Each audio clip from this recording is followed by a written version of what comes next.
Zimbabwe, we do have, like any developing country, very serious digital divides. We have the divide between those in towns and those living in the rural areas. The women and the men, boys and girls, and those who are able-bodied and those who are living with disabilities. So you can go on and on looking at these different divides. But the issue is we need to bridge the digital divides. So how do we do that? So we looked around and said to ourselves, because resources are scarce, what are we going to do? And we discovered that we had a wide network of post offices across the country. And these post offices were really underutilized, because now a lot of people are not writing letters and so forth. And nothing was actually happening. Some of the post offices had been turned into some shops, people paying rentals to the postal service, but really nothing leading to economic development. So we then decided that we renovate these postal offices and create space within the postal office, a place where we could now bring in gadgets, digital gadgets initially, and also connectivity, so that people can come and access these ICT gadgets. So we renovated across the country 143 post offices. And the idea that these are within a post office had everything to do with cutting costs, because then you have the postman there, or the post manager there, looking after the digital center. We now call them digital centers within the post office. So activities in there would then include, initially actually, it was printing. They would access the internet and be able to connect with the world. But we have moved a gear up to say that is not enough.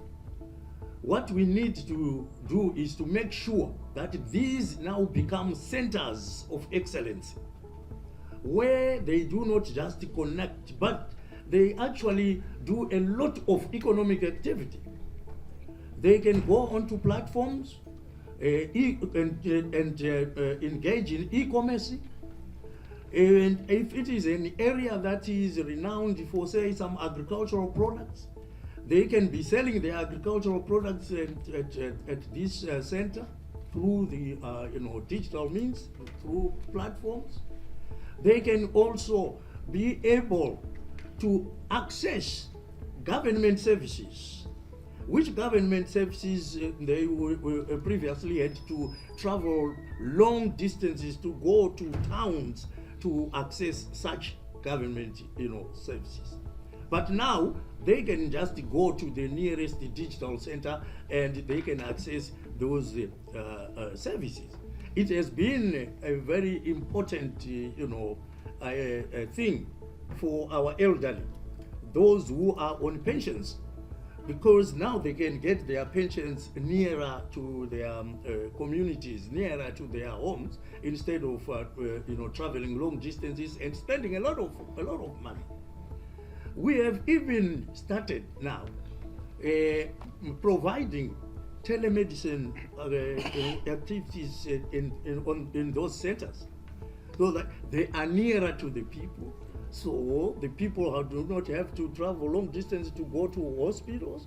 You can only go to hospital when there is need for you to really go there. But most of the times, people travel long distances only to be told that you actually needed some aspirins or a Panadol. Now, when you go to these centers, that can be shortened, and the doctor can prevent you from wasting a lot of money. So they, as I said, they've become centers of excellency. I had prepared some slides there, but I will not go through all of the slides. For example, we say that the problem statement was access to digital tools and training, which you cannot find in rural areas, affordability of internet connectivity and availability. When I talked of the digital divide, the pictures there clearly show. At the top there, where you have those two girls, that is a game. I think most African people know. It's a game that you play, But whilst those children are playing that game, others down there are actually playing with gadgets. So that is the divide that we would want to bridge. Then the challenges: poor infrastructure, inadequate connectivity, limited digital literacy, and lack of information in underserved areas. That is what we intend to cure. Now, Bloom's taxonomy. You see, when you look at the lower end of that triangle, you are talking of remembering, you are talking of understanding. It's like the theoretical based learning, where you need thoughts and aspirations, and you just have to understand. But by bringing in the concept of the digital center, those post offices which we have renovated, what we are now saying is that we want people to apply, we want people to analyze, to evaluate, and to create products. So the digital center is a center where products will be produced, digital products for that matter, where we will mentor our our innovators who are in the rural areas, and not only innovators in the towns. So it's going to be a center for excellency, a center for applying knowledge, a center for analyzing knowledge, evaluating knowledge, and producing, products. That one is just indicating digital resources which we expect through the digital center, where people will interact, understand, apply, and implement and develop. And we would want our youth to become leaders of tomorrow by, say, optimizing what happens in our country. Our country is an agricultural-based country. We are talking of e-agriculture there. We are also talking of e-health, like I mentioned before. You are also talking about e-learning, all those, and we would want also to produce global market products, create entrepreneurs using the digital center.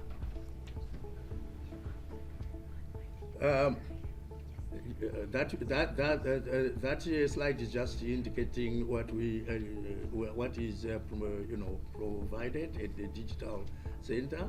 That we expect it also to produce even digital content. Right. I've already talked about the figures there, where we renovated 143 post offices, but we together we also tried to come up with containerized information centers or digital centers. These were deployed where we had no post offices. Those post offices are not everywhere. There were some areas where you do not have post offices, so we deployed containers there, and we've done 24. That's an example of a digital center down there. And the one on top is the containerized one, just to give you an idea of how they look like. Yes, that's a containerized one with two, containers. Those are containers, and there is space in between. People can sit in there, and so what it means is that the other container will have the computers and so forth, and they use that to connect to the world and so forth. The other one is for training, because we also need to train people in the rural areas, in the communities. And we have also started using them to train those living with disabilities out there, instead of them coming into town for them to to access these trainings. So yes,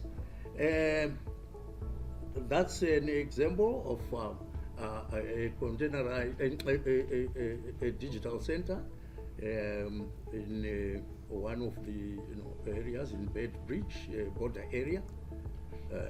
Otherwise, what are the future opportunities that we see? Right now, because of the low Earth orbit satellites, we think that we can even cover much more areas, because what we were doing is that we were actually relying on electricity. We had started solarizing some of the digital centers, but that's quite slow and a bit on the expensive side. But we are going to be leveraging on the LEOs to power the remote areas, and we think that is going to make our project move even faster than before. Otherwise, yeah, that would be what we have done. Thank you very much.